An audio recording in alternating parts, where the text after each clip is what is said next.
dilepasnya Jokowi dan Gibran oleh PDI Perjuangan itu sebetulnya adalah mungkin peristiwa politik yang lebih penting dari peristiwa Pilpres kemarin.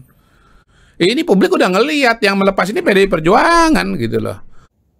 Salam NKRI teman-teman semuanya. Lagi-lagi M. Kodari membahas soal PDIP Megawati dan Jokowi yang membuat kita makin mengerti bagaimana hubungan dan sepak terjang mereka di perpolitikan Indonesia. Kali ini dia membahas langkah PDIP yang berpotensi besar menjadi partai oposisi dari pemerintahan Prabowo Gibran, serta blundernya PDIP karena telah melepas aset paling potensialnya, yaitu Jokowi dan Gibran Raka Buming Raka. Sementara soal Jokowi, dia mengatakan Jokowi masih akan tetap bisa mempertahankan kredibilitas dan popularitasnya meskipun sudah tidak menjabat sebagai presiden lagi. Pak Jokowi itu akan tetap bisa memaintain popularitasnya menurut saya, walaupun dia sudah bukan presiden lagi. Mungkin nggak spesial-spesial amat, tapi dalam konteks lawannya Pak Jokowi dalam konteks yang sama itu nggak ada yang lain. Compare-nya Pak Erlangga apakah bisa, Pak Zul apakah oke, Caimin apakah punya level yang sama. Kalaupun misalnya tidak, kita anggap aja ini eksperimen politik yang menarik ya. Eksperimen politik yang menarik ya. Kita saksikan nih, nanti misalnya tahun depan atau 2 tahun lagi, Pak Jokowi itu akan tetap populer nggak seperti dia sekarang ini? Nah ini ya itu pertanyaan fundamental, karena kalau kita baca studi-studi Indonesia gitu misalnya ya, kayak Benedict Anderson gitu kan, menggunakan metafor kekuasaan di Jawa itu seperti cahaya gitu. Ya kan, makin ke pinggir makin redup, makin dekat makin terang gitu. Dikerumuni ya. Ya, dan ini cahayanya udah nggak di Pak Jokowi lagi, pulungnya udah ke Pak Prabowo gitu. Iya, itu kan konsep kekuasaan Jawa kan. Jadi the idea of power in Japanese culture itu lengkapnya, Bos. Nah, power and language.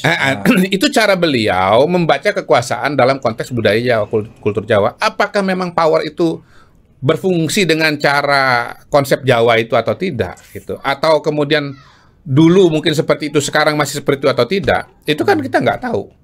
Jangan-jangan yang berlaku sekarang ini adalah konsep kekuasaan modern gitu. Konsep-konsep karisma, konsep-konsep komunikasi, konsep-konsep yang sebetulnya tidak harus pakai kacamata kebudayaan Jawa gitu.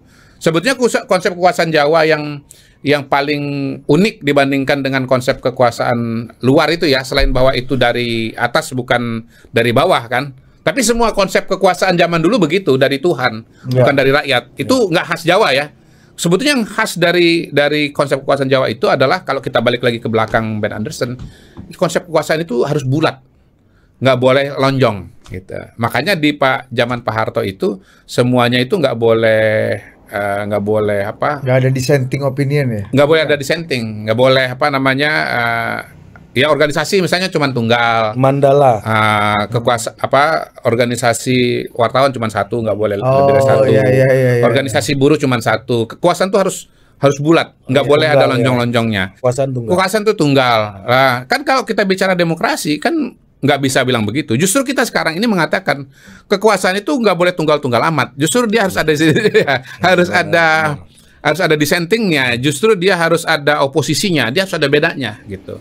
Karena mekanisme checks and balances, kemudian mekanisme untuk menghasilkan kebijakan publik yang terbaik, ada tesa antitesa, ada dialektika di sana gitu. Dan yang paling fundamental secara sosiologi dan psikologi sosial adalah bahwa seberapapun Anda kerja bagus, itu nggak mungkin memuaskan kepala manusia di Indonesia ini atau kepala rakyatnya yang begitu banyak gitu loh. Jadi tetap yang namanya oposisi itu harus ada di lembaga-lembaga formal seperti DPR. Nggak boleh semua partai politik masuk parlemen. Tapi jangan-jangan oposisinya adalah Jokowi. Dalam konteks ini ya. Iya, karena kalau kita baca misalnya ya, ini gue ingat lagi nih pelajaran-pelajaran dari kawan kita di psikologi UI ini, namanya Prof. Aten ini kan, pemikiran Jacques Lacan ini dulu kan, bahwa kekuasaan itu selalu ada cerminnya ini kan. Jadi yang menjadi cerminnya ini yang kontrol kekuasaan ini nih gitu. Jangan-jangan Pak Prabowo akan menjadikan Pak Jokowi itu sebagai kecermin dia kalau dia. Enggak. Kalau gua ngelihatnya Pak Jokowi akan sebagai tandem. Pak Jokowi sebagai tandem. Artinya nggak check and balance sebagai tandem. Iya. Yang kita bayangkan adalah Bu Megawati yang melakukan check and balance. Itu dia. Yang akan jadi cerminnya adalah Bu Mega, PDI Perjuangan. Jadi bukan Pak Jokowi. Bukan Pak Jokowi akan jadi tandemnya Pak Prabowo. Bu Mega dalam sama ke depan. Pak Jokowi ke depan akan lebih kuat mana, Mr. Q? Pak Jokowi dan Bu Mega. Nah, itu pertanyaan yang menarik. Itu termasuk peristiwa-peristiwa yang menentukan masa depan itu. Gitu. Menurut saya itu yang sedang kita lihat pada hari ini. Nah kalau bicara itu ya, bicara itu pernyataan Pak Prabowo kemarin di PBNU menurut saya penting.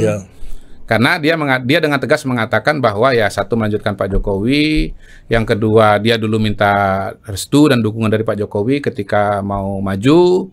Dan pernyataan-pernyataan beliau terus kemudian sekarang ini panggilannya sudah Mas Bowo bukan Menhan lagi, diberikan dukungan yang luar biasa sampai sekarang untuk menyiapkan pemerintahan yang akan datang sehingga tidak sempat ada vakum.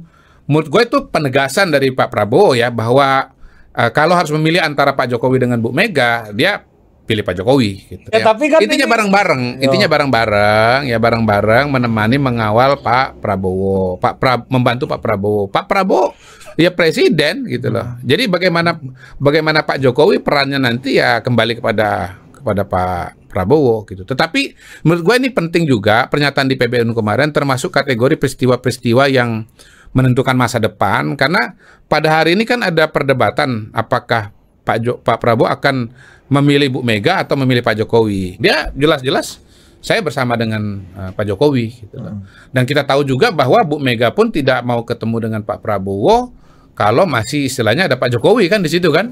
Nah, yang kedua ya tadi kita kembali kepada diskusi di depan. Makanya gua sebut dilepasnya Jokowi dan Gibran oleh PD Perjuangan itu sebetulnya adalah mungkin peristiwa politik yang lebih penting dari peristiwa Pilpres kemarin. Iya, lebih penting dari peristiwa Pilpres kemarin. Gila, Mr. Q. Iya kenapa? Karena kemarin Pak Jokowi dan Mas Gibran itu tidak dinyatakan sebagai bukan PDI lagi. Langkahnya itu masih sangat terbatas. Tapi setelah ini begitu sudah dinyatakan dilepas, ini publik udah ngelihat yang melepas ini PDI Perjuangan gitu loh. Gitu. Jadi per hari ini ya kalau kita lihat ya Pak Prabowo bersama dengan Pak Jokowi, lalu partai-partai yang sudah masuk itu kan ada PKB, ada Nasdem, itu sudah lebih dari 70%, 72 atau 73%. Jadi menurut gua sih puzzle-nya ini udah mulai terbentuk, udah mulai mengerucut pemerintahnya ke depan. Pilar-pilarnya itu sudah ketahuan selain Koalisi Indonesia Maju di situ ada Nasdem dan ada PKB, gitu. Dan sementara ini kelihatannya yang bisa dipastikan berada di luar adalah PDI Perjuangan. Karena itu ya mungkin saya akan masuk kepada kemungkinan politik berikutnya gitu, yang belum banyak dibahas bahwa bukan mustahil atau bisa saja 3 bulan 4 bulan sebelum pelantikan Pak Prabowo akan terjadi reshuffle besar-besaran di mana PDI Perjuangan akan keluar semua dan digantikan dengan orang-orang yang berpotensi untuk menjadi menterinya menterinya Prabowo Gibran 5 tahun ke depan. Buat magang ya. Ya, iya, sebagai sebuah proses katakanlah percobaan atau probation. Ini bisa. Karena ini secara resmi ya, perceraian ini artinya ya barang-barang lu udah mulai keluar dong. Iya, kan saya udah dikeluarin. Ya berarti ya konsekuensinya Anda dong harus angkat kaki dong dari rumah ini. Nah, begitulah pembahasan M. Kodari soal PDIP, Megawati, Jokowi, Gibran, dan Prabowo Subianto. Bagaimana menurut teman-teman semuanya? Terima kasih sudah menonton. Salam NKRI. Hurrah!